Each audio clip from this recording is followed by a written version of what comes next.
Hey there, subscribe to my channel, and also press this bell icon so you never miss any new updates, cause whenever we upload new video you will get a notification on your phone.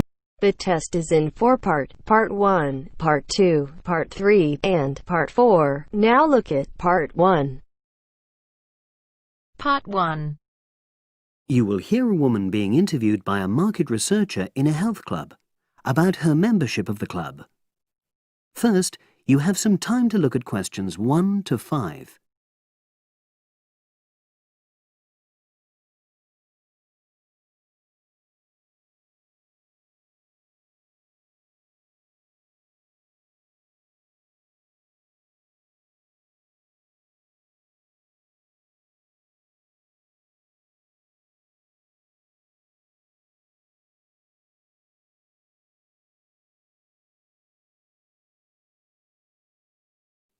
Now we shall begin. You should answer the questions as you listen, because you will not hear the recording a second time. Listen carefully and answer questions 1 to 5. Oh, excuse me. I wonder if you'd have the time to take part in some market research. What's it about? About this club and your experiences and opinions about being a member. It'll take less than 5 minutes. Oh, OK then, as long as it's quick. Can I start by taking your name? It's Selina Thompson. Is that Thompson? Yes. Okay, great. Thanks. And what do you do for a living? Well, I'm an accountant, but I'm between jobs at the moment. I understand. But that's the job I'll put down on the form. And would you mind my asking which age group you fall into? Below 30, 31 to 50, and above? Over 50, I think we can safely say. Great, thanks. And which type of membership do you have? Sorry, I'm not sure what you mean. Do you mean how long? No, is it a single-person membership? Oh, right, no, it's a family membership. Thanks. And how long have you been a member? Ooh, let me see. I was certainly here 5 years ago, and it was probably 2 to 3 years more than that. Shall I put down 8? Oh, I remember now. It's 9, definitely. Sorry. No problem. I've got that. And the last question in this first part is, what brought you to the club? Sorry? How did you find out about the club? Did you see any ads? Well, I did actually, but I have to say I wasn't really attracted to the club because of that. It was through word of mouth. So you were recommended by a friend? Actually, my doctor.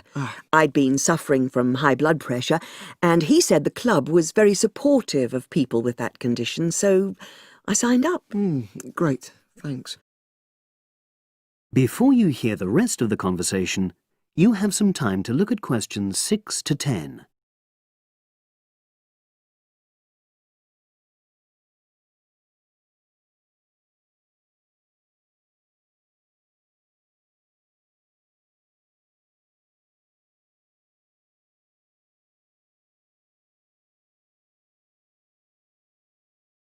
Now listen and answer questions 6 to 10. Now, for the second part of the form, I want to ask a bit more about your experience of the club. Sure. How often would you say you use the club? It varies enormously, depending on how busy I am. Of course. But on average, per month? I'd say it averages out at twice a week. OK, so 8 on average. Yeah, and 4 of those are aqua aerobics classes. That leads me to the next question. Would you say the swimming pool is the facility you make most use of? Fair to say that, yep. Right, thanks. And are there any facilities you don't use? One area I realise I've never used is the tennis courts. And there's one simple reason for that. You don't play tennis? Actually, I'm not bad at it. Oh. It's that I'm not happy having to pay extra for that privilege. Right, I've made a note of that. Thanks. Now, in the last section, are there any suggestions or recommendations you have for improvements to the club? Only about health and fitness? Anything at all? Well, I'd like to see more social events. It isn't just a question of getting together for games or classes, but other things, you know. Yes, sure. And another thing that I was thinking, when I had my yoga class in the gym last night, we were all sweltering in the heat, was that I think they should put in, or, you know... Air conditioning. That's exactly what I mean. The rooms are really light and well designed, but they do need proper installations. Sure. Well, I've made a note of that. Good. So, is there anything else you'd like to suggest? About quality of service, for example? Oh, everyone's very nice here. They couldn't be more friendly and helpful. Oh, but I tell you what, it's a shame the restaurant isn't open in the evening on Saturday. And Sunday as well, for that matter. Oh. So, the club should... Open it later on those days. OK. Well, thank you very much. That's all the questions I have.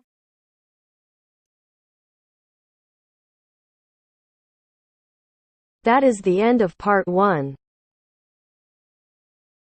You now have half a minute to check your answers.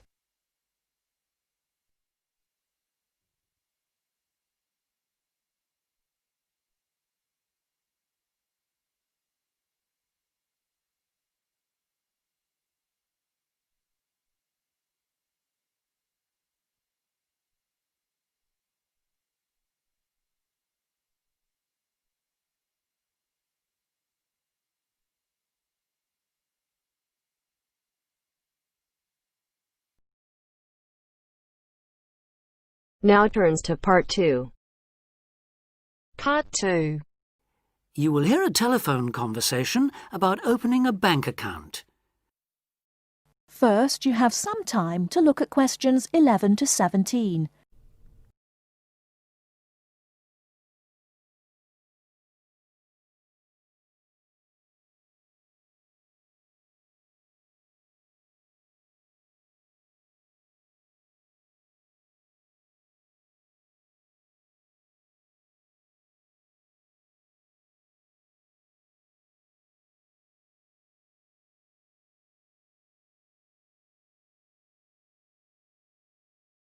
Now, listen carefully and answer questions 11 to 17. Expats Helpline, Terry Davies here. What can I do for you? Hello, Terry. I've been in this country for a while, and I've just been offered a job in the city, so I think I'm going to need to open a bank account. I haven't had one before, so I'm wondering what papers I need.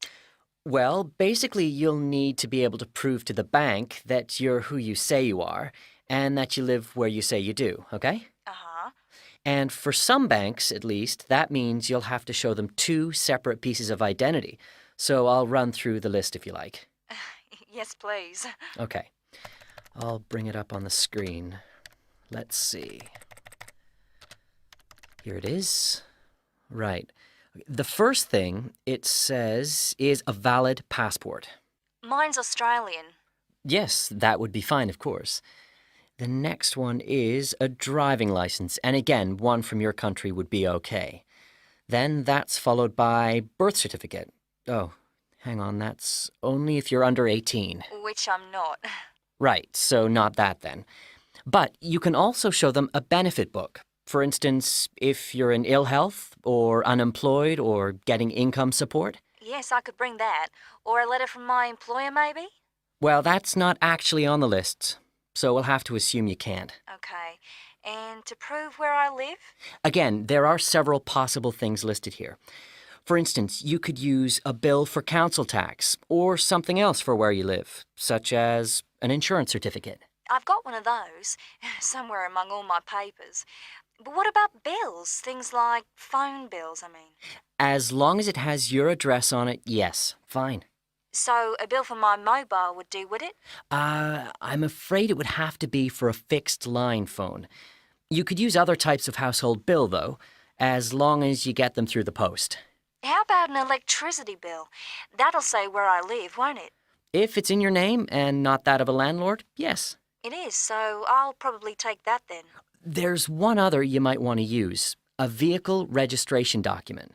If you have a car or motorbike or something, of course. No, I haven't actually.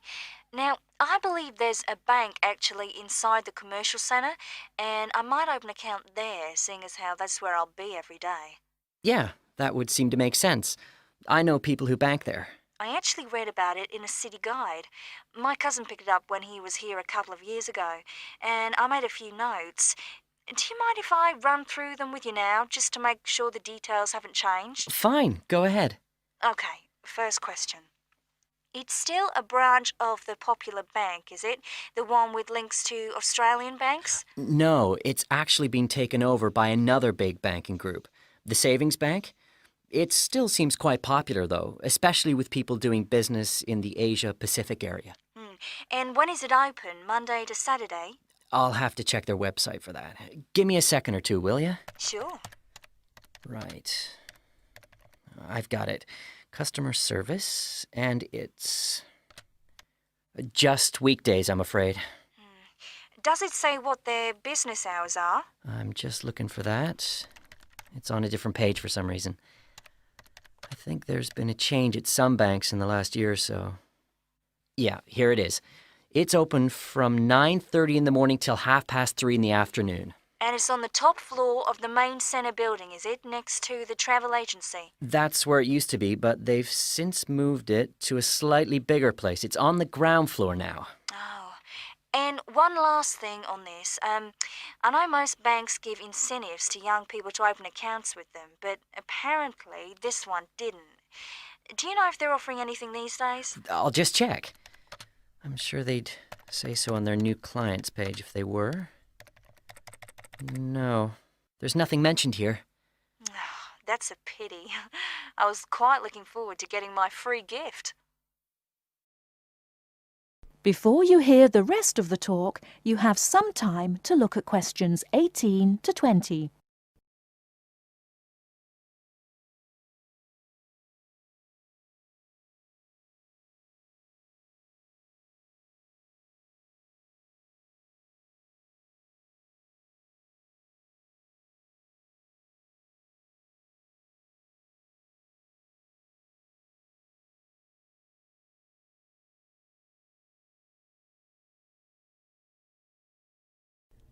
Now listen and answer questions 18 to 20. There are plenty of other banks within walking distance, you know. It may be worth shopping around to see what they've got to offer. Longer opening hours, including Saturdays, perhaps less crowded. Can you tell me how to get to a couple of them? I know where the commercial centre is, so that's probably my best starting place. Sure. For the Royal Bank, you need to turn left when you leave the centre, go along Market Street past the post office, and turn left up Bridge Street past the Shaw Theatre. Then you take the first right. You'll see an internet cafe on the other side, and the Royal is just a bit further along on the right, directly opposite the Park Hotel. Okay, I've got that. What about the Northern Bank? For that one, you turn right as you come out of the centre and go along Market Street until you come to the junction with West Street. There you turn right again and carry on up as far as the next junction where you take a left. You'll see the bank from there. It's the third building on the right. Fine. And the last one, the National Bank? You can go either way from the centre, really. Up West Street or Bridge Street, and then along past City Hall. The bank is on the other side of the road, right next to the tourist office. You can't miss it. Great. Thanks a lot for your help. Anytime. Bye. Bye.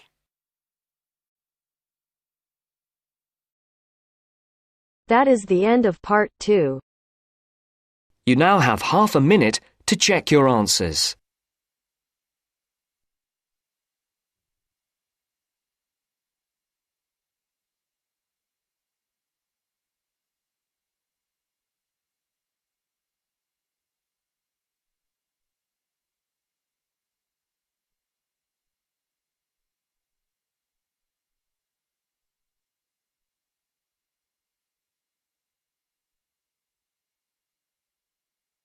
Now turns to Part 3. Part 3. You will hear two engineering students, a woman in her 6th year called Linda and a man in his 5th year called Matthew, discussing the benefits of student work placements. Before you listen, you have some time to look at questions 21 to 26.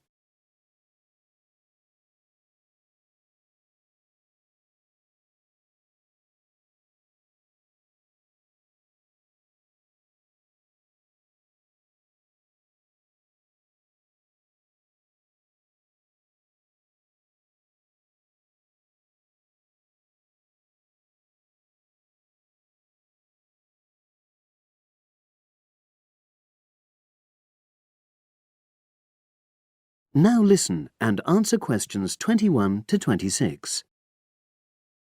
Hi, Linda. Can you spare a few minutes? Hello, Matthew. No problem. I just wanted to talk to you about temporary work placements. I've never really thought there was a good reason for doing one. I've got some savings, so I don't really need the money at the moment. But I've had an email from the university about a vacancy that looks quite interesting. You did a placement last year, didn't you? I did, yes. In my case, I wanted to find out if I was making the right career choice before I began applying for permanent jobs. I thought I wanted to work in car manufacturing, but I wasn't sure, so I applied to Toyota. What was the application process like? Lengthy. There were a lot of different parts to it. The dullest one was a psychometric test. You know, when you have to answer loads of questions about yourself. And you're trying to guess what's the best thing to say. Yes. Then there was an activity that we did in groups, which I found really fascinating. Engineers are renowned for being a bit unsociable, but I thought we made a great team. And we had an individual task too. We had to sort through various business documents and prioritize them. It was just like what you have to do as a student, really, just with different content. What exactly were you doing on the placement?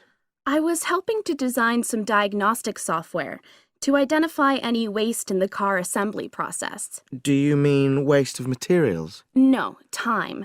Anything that can speed the process up helps to cut costs. How did the work placement compare to being a student? Was it hard work? Yes, it was. I'd had full-time work before. I've done various unskilled jobs during university holidays, and some of those involve long hours. So I thought I'd find it easy. I was wrong, though. I think when you're on placement, you're always trying to prove yourself. So you push yourself hard to succeed? Yes. But I got a lot of support from my employers. They were always helpful. And then, at the end of the placement, I was given formal feedback. Do you mean on your engineering ability?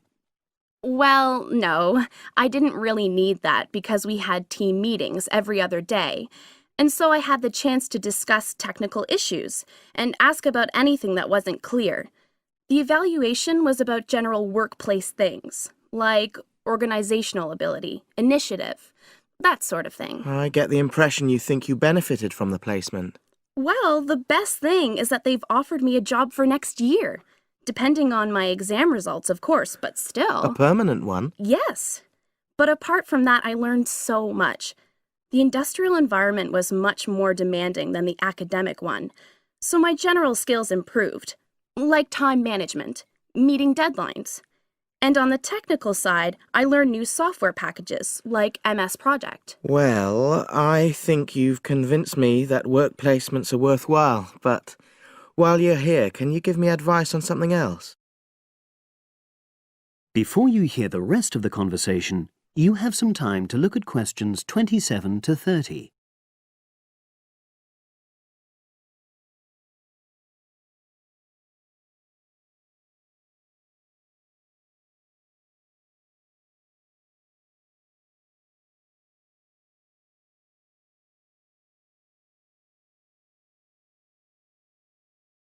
Now listen and answer questions 27 to 30.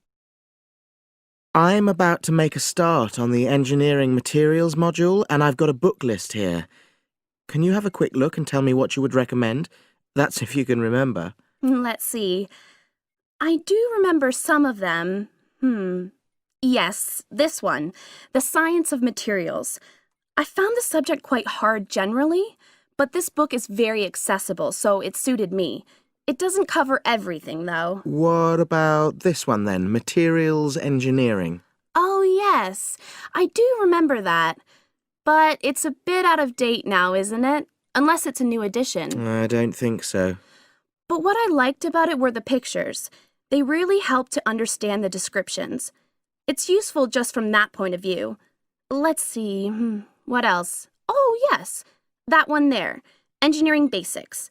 I think out of all these, that's got the widest coverage. But I've looked at the contents page and it hardly mentions nanotechnology.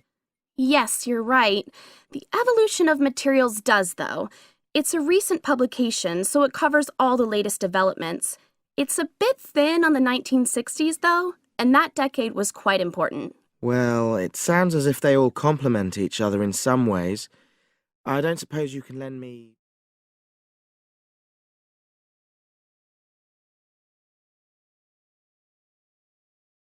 That is the end of part 3. You now have half a minute to check your answers.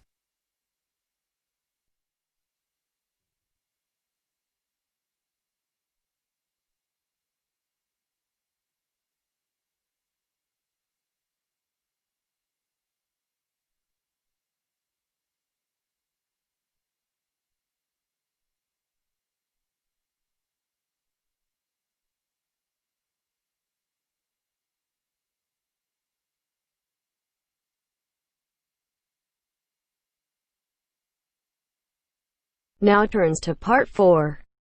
Part 4. You will hear a talk on bullying in the workplace, given by a university lecturer to a group of students. First, you have some time to look at questions 31 to 40.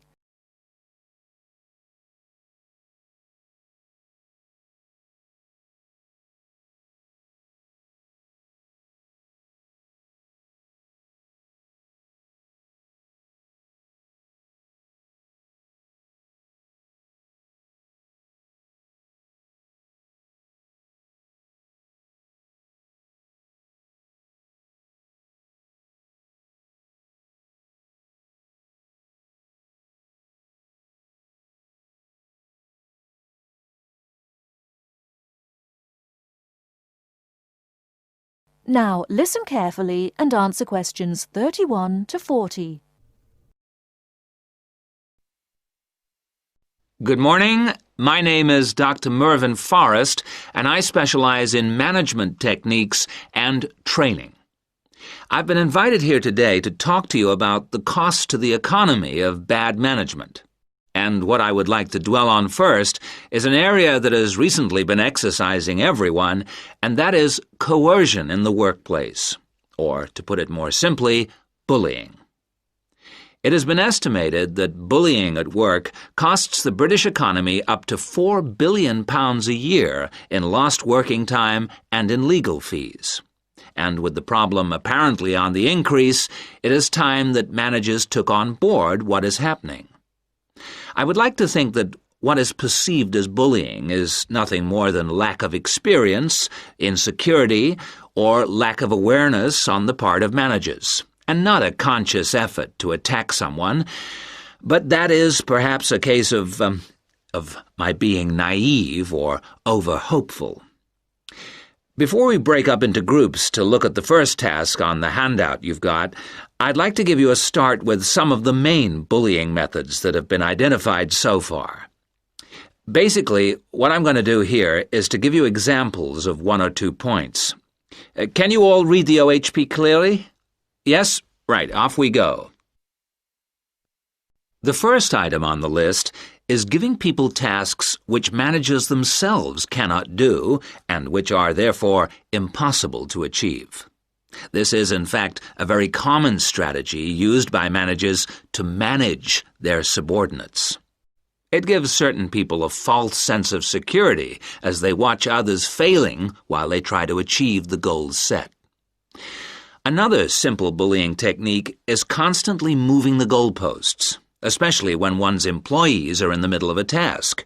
This is not bad management, it is just plain stupid. All targets and goals set should be easily achieved within a realistic timescale. Sending memos to someone else criticizing the performance of a task where the individual has no way of replying is another common technique, especially when the manager concerned does not reply or makes it impossible for subordinates to contact him or her by not answering the telephone or not replying to emails. This is not the style of a sound manager, but rather the antics of someone with emotional problems. If you behave like that, don't expect your staff to respect you. And now, the technological bully. It is interesting how all tools designed to help can be turned into dangerous weapons. The urgent email bully is fast becoming a problem in the office. Employees turn on their computers to be faced with a string of badly worded emails, making instant and often unrealistic demands, which reveal the hysteria mode of management. Have you ever felt a sense of dread before looking at your email, even your personal messages? All companies should develop a company strategy whereby there is an email code of practice, with offensive messages being forwarded to a designated person for appropriate action. I would now like you to break up into groups and brainstorm other bullying techniques which you think you may have experienced, and perhaps, if you're honest, which you have been party to. I can think of at least 9 more bullying strategies. I would also like you to consider ways in which you think that each of the techniques on your list can be countered. Is everyone clear as to what the task is? Yes? Okay. You've got 20 minutes to do this.